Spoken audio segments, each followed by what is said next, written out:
મહંત સ્વામી મહારાજ ત્યાં 2017ની સાલમાં આફ્રિકા પધારેલા કંપાલામાં હતા.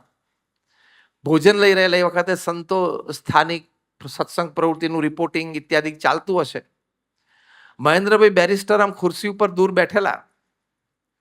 મહંત સ્વામી મહારાજની વારે વારે એમના તરફ નજર જાય.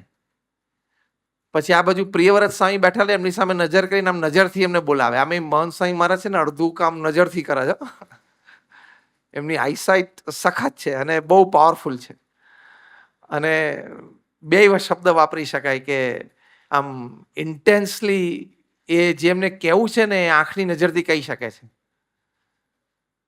અને ચાર્મિંગ પણ એટલી છે કે હી વોન્ટ્સ ટુ શાવર લવ, પ્રેમ અને લાગણી શાવર કરે તો પણ આમ તમારી સામે એકવાર જોવે ને તમને આમ પલાળી નાખે. એટલો પ્રેમ પણ એ આંખમાંથી વરસાવી શકે છે. એટલે અડધું ટોકિંગ એ આંખ દ્વારા કરે છે. Half of the talking by his eyes. તો મહંત સ્વામી મહારાજે છે ને પ્રિયવ્રત સ્વામીને આમ જોઈને આમ નજીક બોલાયા, ઈશારો કરેલો. એકદમ સામે નજીક બેઠેલા, ઉભે નજીક આવ્યા.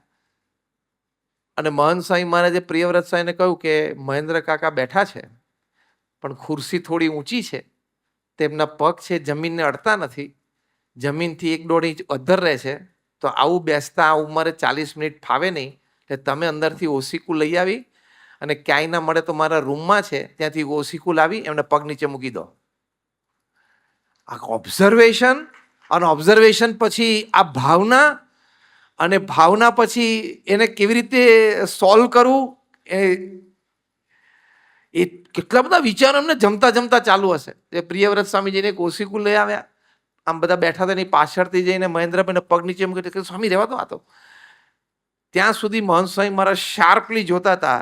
ઓસીકું બરોબર સેટ થયું, મહેન્દ્રભાઈ બેરિસ્ટરના પગ બરોબર સેટ થયા, આમ લેવલ હાઈટ બરોબર આવી, ત્યાં સુધી એક ધારું એમના એ વ્યવસ્થા સામે જોઈ રહેલા. અને એમને સંતોષ થયો કે હરિભક્તને અનુકૂળતા થઈ ગઈ બેસવાની. પછી પાછા ભોજન કરવાનું ચાલુ રાખ્યું. એટલે ચાલુ જ થતું પણ આમ પાછા તરફ આમ નજર માંડી. હવે આ પ્રસંગ કોઈ જે વ્યક્તિ સાથે બન્યો હોય, ધારો કે મહેન્દ્રભાઈ બેરિસ્ટર સાથે બન્યો, એમને આજીવન કેમ યાદ ન રહે?